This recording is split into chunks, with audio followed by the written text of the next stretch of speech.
Bom, então o Bruno está preparado já ao vivo em Brasília. Esses documentos que eu mencionei foram levantados com exclusividade pela nossa equipe de reportagem. O Bruno já em tela com a gente, Jovem Pan News Brasília conectada. Bruno, seja bem-vindo. Conta para a nossa audiência quais são as informações que você conseguiu apurar. Inclusive, você teve acesso a documentos que explicam como funcionava a dinâmica dos desvios, é isso? Bem-vindo.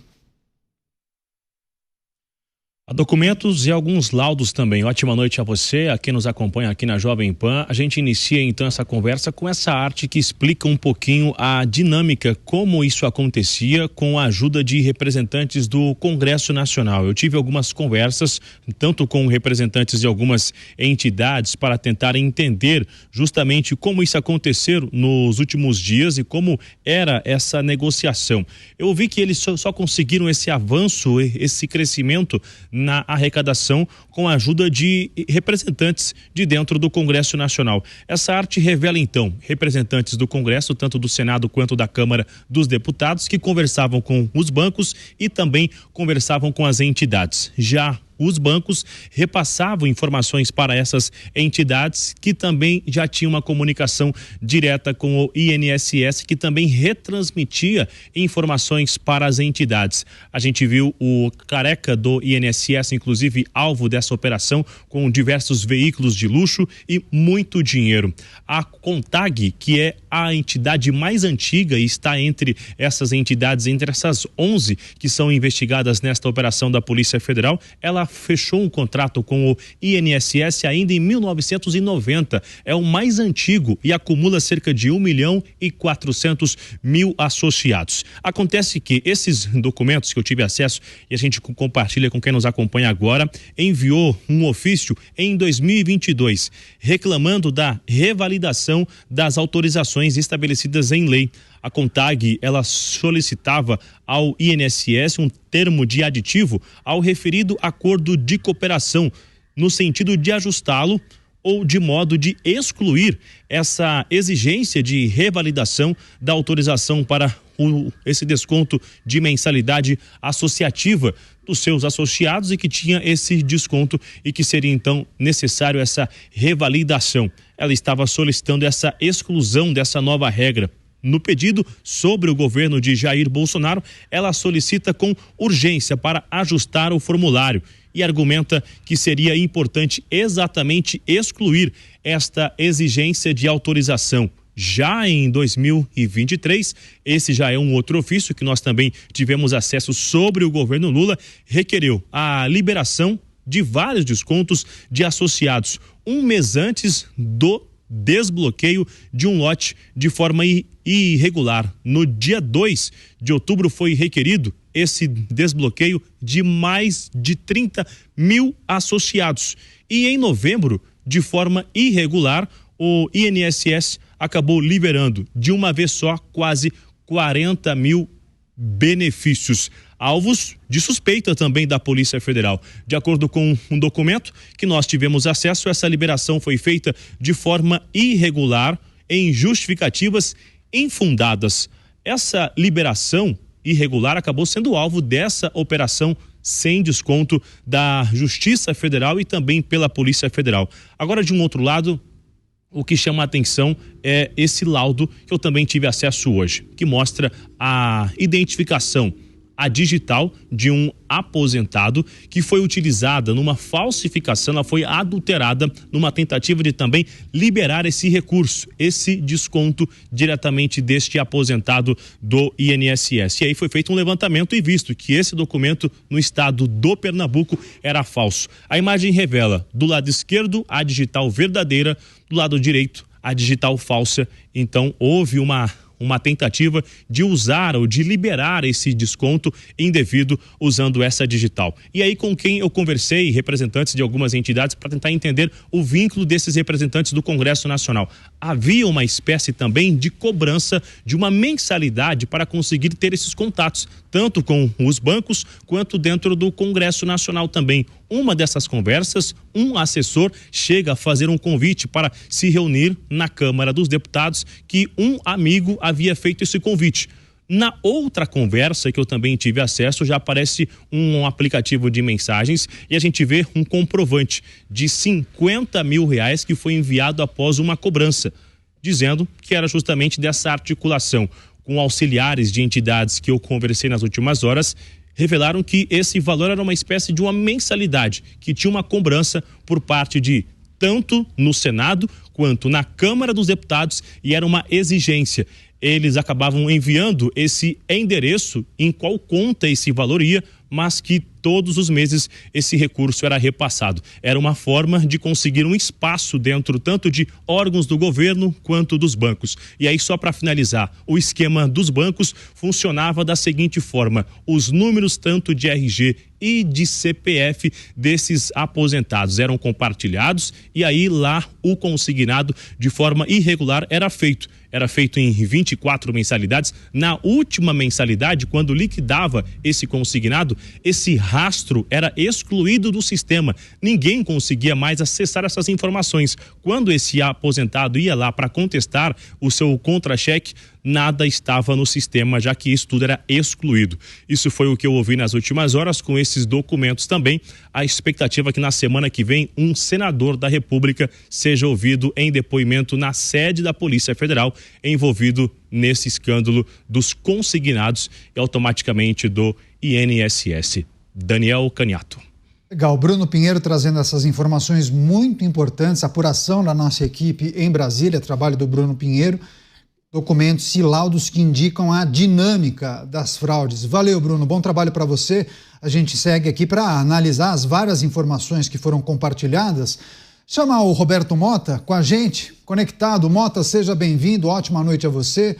As investidas dessas entidades para que o processo de autorização dos descontos fosse facilitado, contando inclusive com falsificações, né? Essa informação o Bruno trouxe há pouco. E algo muito sério, né? As sinalizações de que políticos participavam do esquema, indicavam caminhos aos fraudadores e possivelmente recompensados por isso. E há sinalização de que na semana que vem nomes deverão ser divulgados e virão à tona. Mota, bem-vindo. É praticamente um mensalão 2.0. Boa noite, Caniato. Boa noite aos meus colegas de bancada.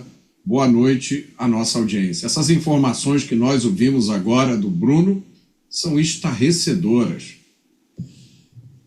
Congressistas que falavam com bancos e com entidades que fechavam contratos com o INSS e faziam descontos na folha dos beneficiários para pagar por consignados que eram falsos, consignados que depois tinham as suas informações apagadas do sistema para que reclamações posteriores dos beneficiários não tivessem nenhum efeito.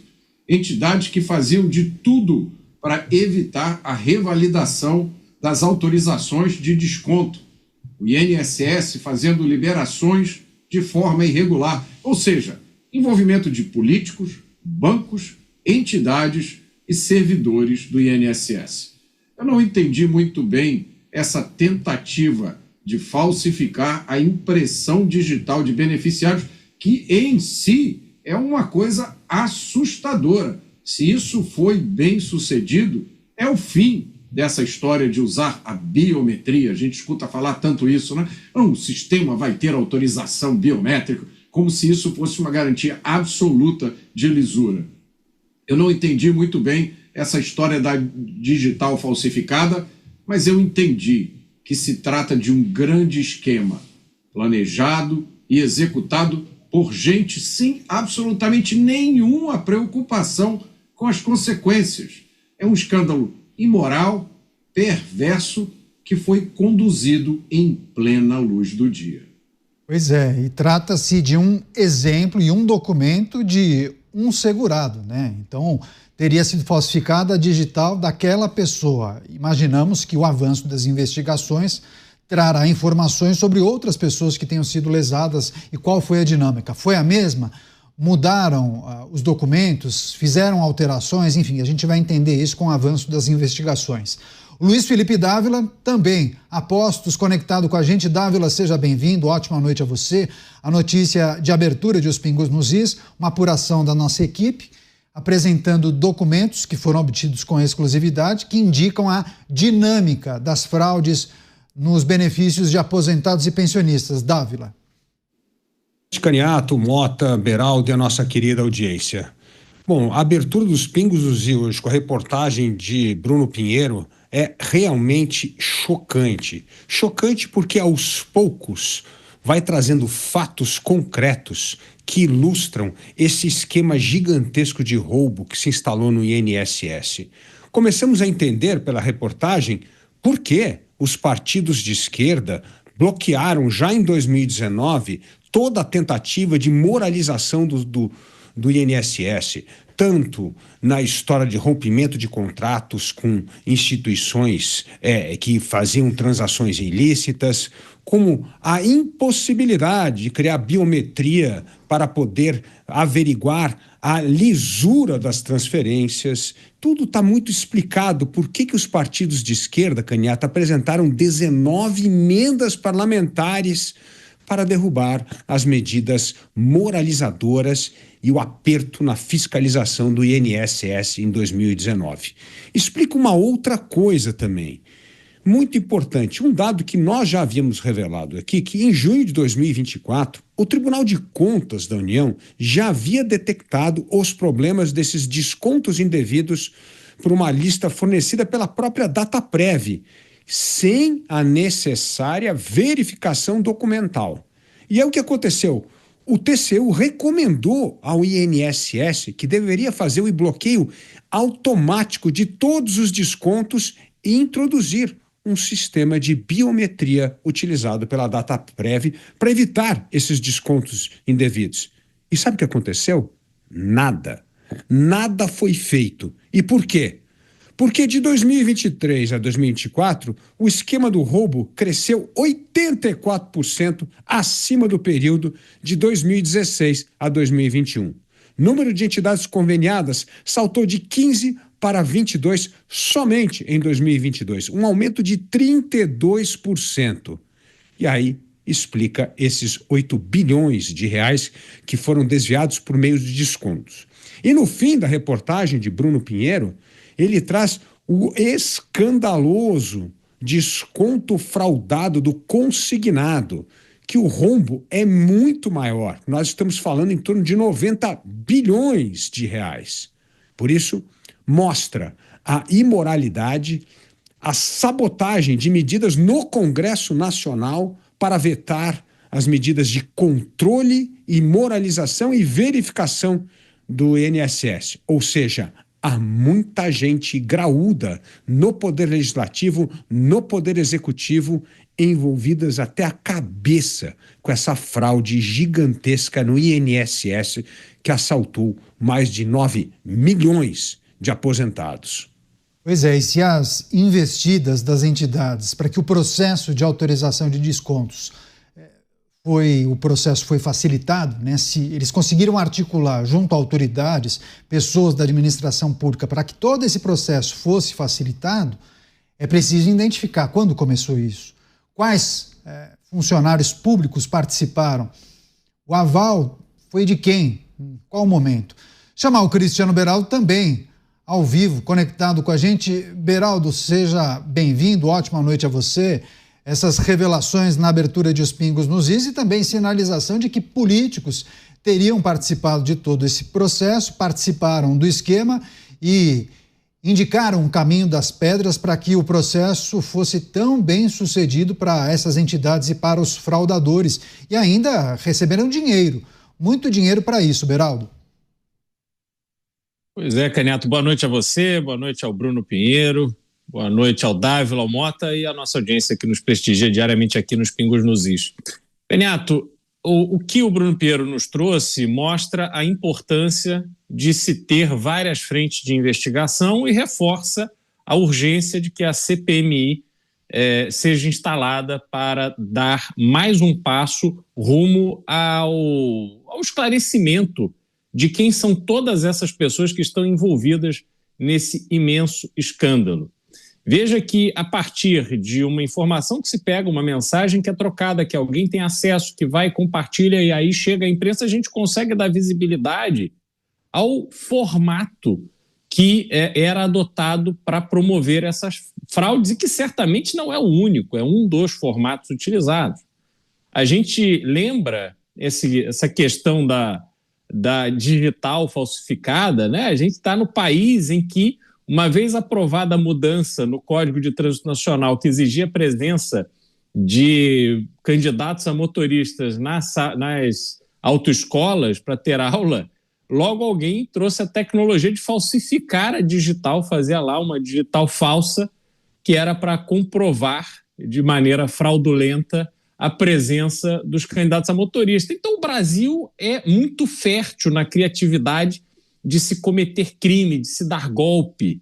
E é por isso que é fundamental que essa CPI traga à tona, ou ajude a trazer à tona, esses atores políticos, porque são pessoas que deveriam estar ali representando seus eleitores, representando o povo brasileiro, defendendo os interesses do povo brasileiro, mas que usam seus cargos, usam o poder que lhes é atribuído em razão da sua eleição para justamente trapacear, passar a perna, roubar o dinheiro da população brasileira, que a gente pode colocar como daquelas mais frágeis e necessitadas que são os aposentados que vivem do INSS.